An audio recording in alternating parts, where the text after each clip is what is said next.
Айгүл Құтқайырқызы, жасым 63-те, 40 жыл мектепте ұстаздық қызмет атқардым. Мен тек қана жаңа ұстаз болып қойған жоқпын, шәкірттердің сүйікті ұстазы болумен бірге ұстаздардың ұстазы болдым. Бірнеше жылдар бойына завуч қызметін атқардым.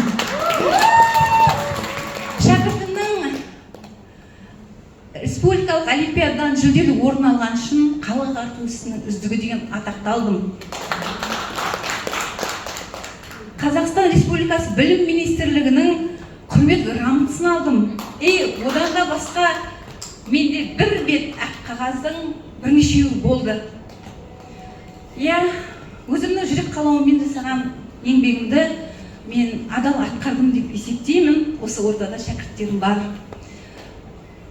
Менің айтпағым, сол жаңағы қаншама атағым болсын, қаншама марапаттарым, мадақтауым болсын, бірақ менің еңбек ақым өзімнің күнделікті тұрмысымды қанағаттандырмады. Ұл үйлендірдім, кредит алдым, қыз ұзаттым, кредит алдым, құда шақырдым, кредит алдым, үй салдым, кредит алдым.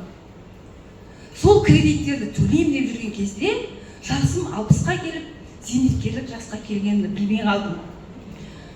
Кредит төлеудің қандай нәрсе екендігін көп адам біледі. Сондықтан да айтқым келгені, ұстаздар бар ма осы жерде? Кім мұғалім? Қол көтерейікші. Қысымнан да көтеріңіздер, қолдарыңызды көтеріңіздер, жоғарырақ көтеріңіздер. Себебі мұғалім ең мақтаныш ететін мамандық қой. Бірақ заманның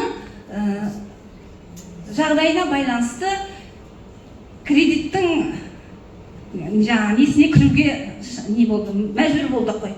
Енді сөйтіп жүргенде зейнетақыға қашан жетем екен, шаршадық жұмыстан, қажыдық, денсаулығымыз сыр бере бастады. Содан кейін не істедік енді? Тездетіп пенсияға жетуге асықтық. Пенсияға жетсек, осы жұмысты тастар едім, қояр едім, демалар едім деп. Сөйтіп армандап жүрген пенсиямызды қолымызға тиді. Менің 40 жылғы еңбегімнің нәтижесі 120 мың теңге пенсиямен бағаланды. Сол пенсияны қолыма тиген кезде мен шок болдым. Себебі жасымыз ұлғайған сайын біз баратын жеріміз көбейеді. Құдағымыз бар, жекжат, жұрағат, той, томалақ, садақа дегеннен ақша жете ме, жетпей ме? Бала шағамыз бар, Аллаға шүкір. Бірақ өзімдікі болған жақсы ғой.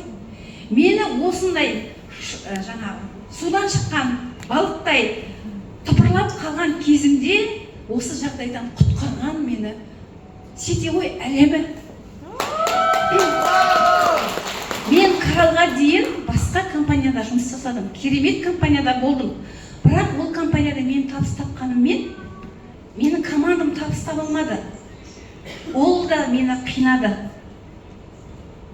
Сондай бір қиналып жүрген күнімде менің өміріме Корал Клаб келді.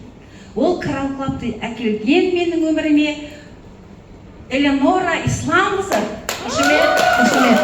Эленораға мен барлық уақытта рахметімді айтам. Себебі мен Эленорадан ақпарат естіген уақытта мен іздегенімді таптым дедім. Мен шешім шығардым сол жерде. Бұрынғы компаниямнан Корал Клаб компаниясына ауысуға шешім шығардым. Сіздер де сондай бір шешімді шығарып келіп отырсыздар осы жерге. Жүрегінде мақсаты бар, арманы бар адам келеді бұл жерге. Бәріңіз де сондай адамсыздар. Сондықтан да мен енді бір мысал айтып кеткім келіп тұр. Бір мұғалімдер көп сөйлейді, айтып уақыт. Бір жас жігіт бала құлап мертігіп беліне ұртып алады.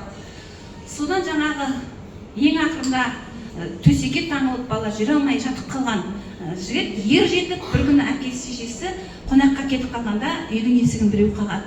Бала айқайлайды, есік ашық, кіре беріңіз деп. Алыстан келе жатқан жолаушы едім мен, шөлдеп тұр, маған су беріңізші деп. Су түгел мен сізге сүт берер едім, бірақ менің жағдайым қиын.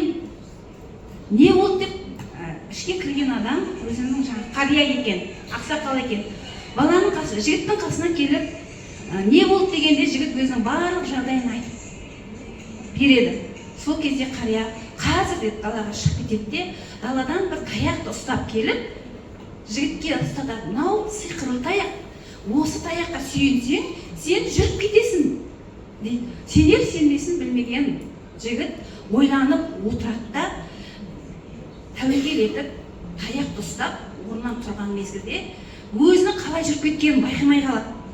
Сөйтіп ана кісіге суға келіп тұрғанын да байқамай қалып, қуаныштан жылап ана кісіге рахметін айтқан кезде қария айтады: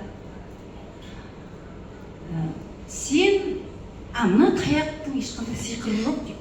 Бұл сырттағы күректің сабы. Сен осы уақытқа дейін ешқандай тәуекел етпедің.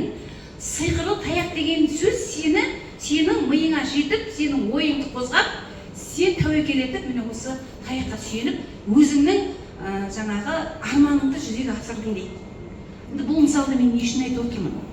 Бұл жерде қария сізді осы компанияға шақырған достар дейік. Сиқырлы таяқ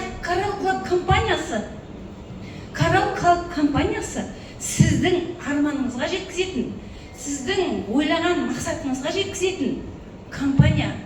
Тәуекелге бел буып, шешім шығарып келдіңіз бе? Сіз де сиқырлы таяқты Coral Club'ты қолыңызға ұстадыңыз ба? Арман мақсатыңызға жетесіз. Алға